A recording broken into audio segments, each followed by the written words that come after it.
Hello there. Once again, it's Anton from Anton Will Bay. Thank you for stopping by the collection room today. We are looking at some Cerebus the Aardvark.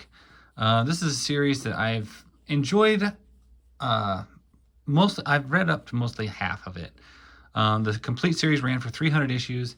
I never finished the entire run. I read the first, let's see, about the first 100 issues, maybe our first 150. I really enjoyed the first part. I greatly loved the High Society story arc, and Church and State was, I think, absolutely brilliant. Then it went into some stuff like Jakku's Tale and Mothers and Daughters, and I really just wasn't near as interested, and I kind of phased out on the series. These, however, issue 68, this would be in the height of Church and State going on, where basically your lead character, Cerebus, is the pope of a church, the Church of Tarum, and he is fairly monstrous. And this is one of the things that was interesting about this whole story arc, is he is the hero of the story, and yet he's also a fairly villainous character. I mean, he is definitely flawed. The power is run to his head. He makes terrible decisions. He's essentially evil for a lot of it. He does remain to be somehow comical and everything. And when it all comes down to it, he is willing to throw off all of his power for the love of a woman, but when she spurns that love, he basically just goes way farther the other way. He's a very emotional, angry, drunken jerk face of a lead character. As far as this stuff by Dave Sim goes, I was a very big fan of his art style. It is absolutely glorious.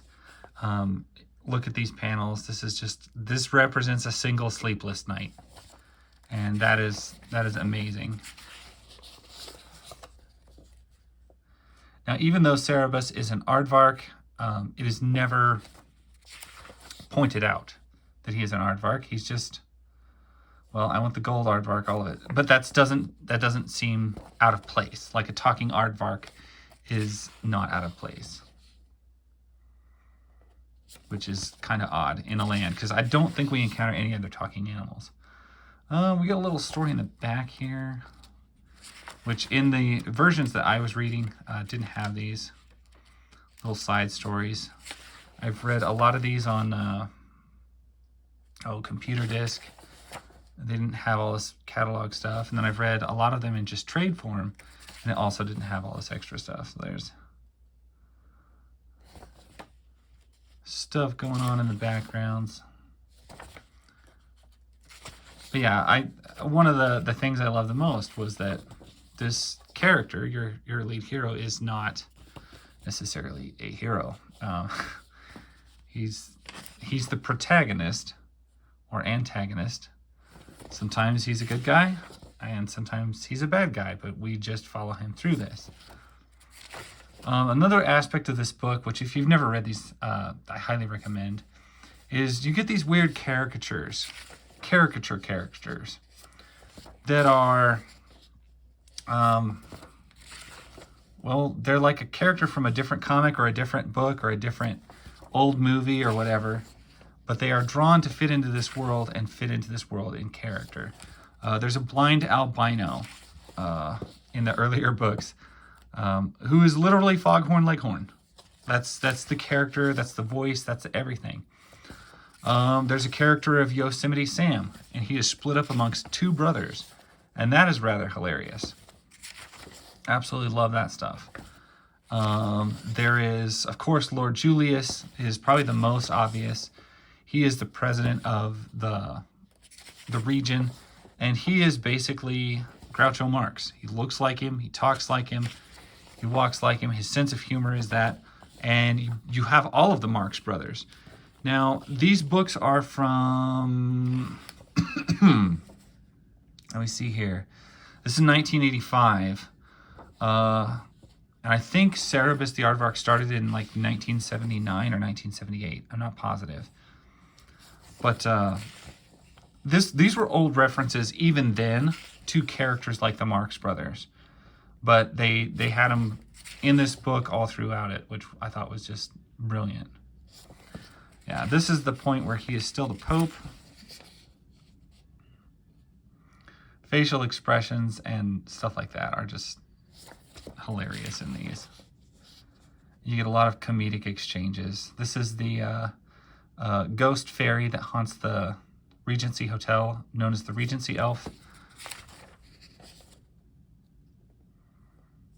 which apparently only talks to him, and she gives him advice.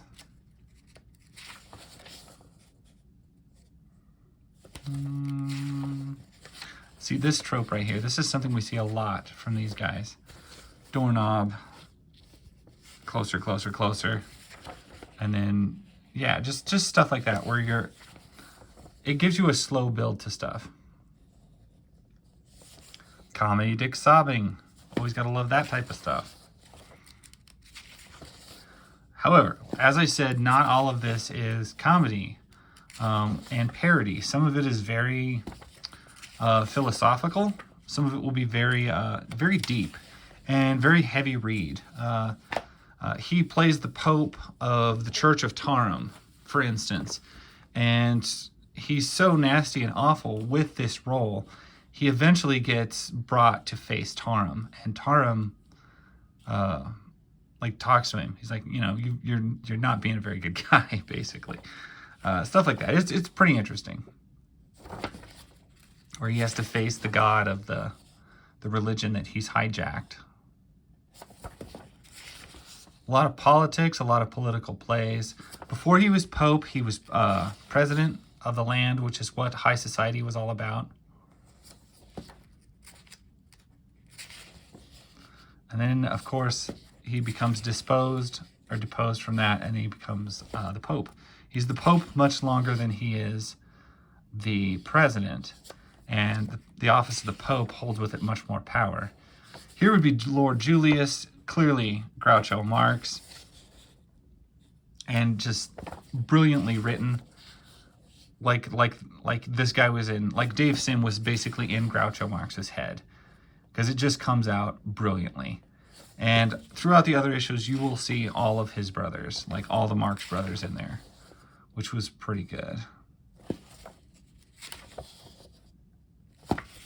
Black and white book. This thing, of course, predates Ninja Turtles, which when you talk about independent black and white stuff, it's important to note whether it came before Ninja Turtles or after, because it changed the landscape so much that it was it's noteworthy, and you want to make sure that you have that in remembrance there. The covers of these are never that impressive. These are ones that my friend Scott got from I want to say Half Price Books, and they do have price tag stickers on them. That doesn't really bother me. It's not something that I would probably resell. And honestly, I have, like, if you want to read Cerebus, you'll have to get the trades. To hunt down every issue of it individual, I think, is probably a larger undertaking than most of us have time or money to do. This is a comic, like I said, that ran 300 issues and then completed. And it was an independent publisher, so some of these issues had very limited runs. Until it got popular, some of those first issues are extremely hard to find. That said, as it says on the front, these were done by Aardvark Anaheim Comic Press. So he published his own works. He didn't have like a company that was really bugging him over the top of his head, and he could pretty much do what he wanted. And this is what he ended up doing. And it's a beautiful series. It definitely has its darker moments where it's ugly, and you're not going to like the things that it talks about, and you're not going to know who to root for. Like there were issues where I was just like, man, this title character sucks, and even his surrounding characters I have no sympathy for. But you're looking at a grander picture of the entire scene, and you'll finally come out, and it was impressive. And the whole series cultivates with his death at issue 300. He's an old man, and he finally dies. and that in that process, he looks back on everything that he has done in his life. So it's pretty interesting. Definitely a series I recommend. I know there was some controversy about it at some point, but I don't really remember what that was about, and I don't really care. Probably some feminist thing, because it does tackle a lot of those issues in sometimes a very heavy-handed way. But that's what I remember, and like I said, I've only read about the first 100 to 150 issues, probably about 120 issues. So anyway, there you go. There is Cerebus the Aardvark. It's a book that I absolutely love, and I always recommend. It just kind of take heed to where you enter the story. It's not one you can kind of just pick up midway through and go with. It really helps to read the entire 300 issues, if that makes any sense. Thank you for watching. That's my story. I'll catch you guys later. I hope you had a good Christmas. Bye.